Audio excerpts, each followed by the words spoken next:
One of the greatest things that pastors can experience is to see spiritual growth within their church fellowship, within their congregation.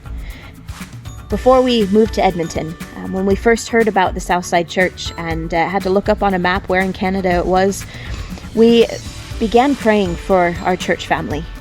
We knew that this is where God was calling us, and so we began to lift up prayers for you as individuals within our fellowship, our future family, our future church family. And one of the passages that became quite significant for me, especially right after we moved here, I actually have highlighted it shortly after we arrived in 2016, is a passage in Colossians. And Paul's writing to the church in Colossae, and he says this: "So we have not stopped praying for you since we first heard about you. We ask God to give you complete knowledge of His will and to give you spiritual wisdom and understanding. Then the way you live will always honor and please the Lord, and your lives will produce every type of good fruit. All the while, you will grow as you learn to know God better and better." And that has been our prayer. That continues to be our prayer, especially during these COVID days.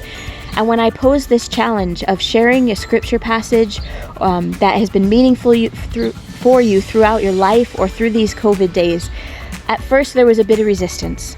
But my heart has been blessed this last few weeks as I've had scripture passages coming in. And so over the next 31 days, you're going to be blessed with people who have been sharing what God is teaching them through His Word, because His Word is alive. It is living and it is breathing and it speaks to us. And so I am looking forward to what the results of this project are going to be. I want to thank you for those who have participated in this.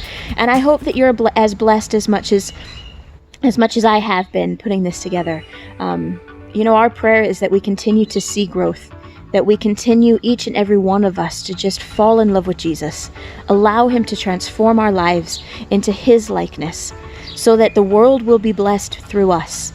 We have an important job to do as the church, and that's to shine His light. And so these next 31 days are going to be exciting as we hear from our church family of what God is sharing with us.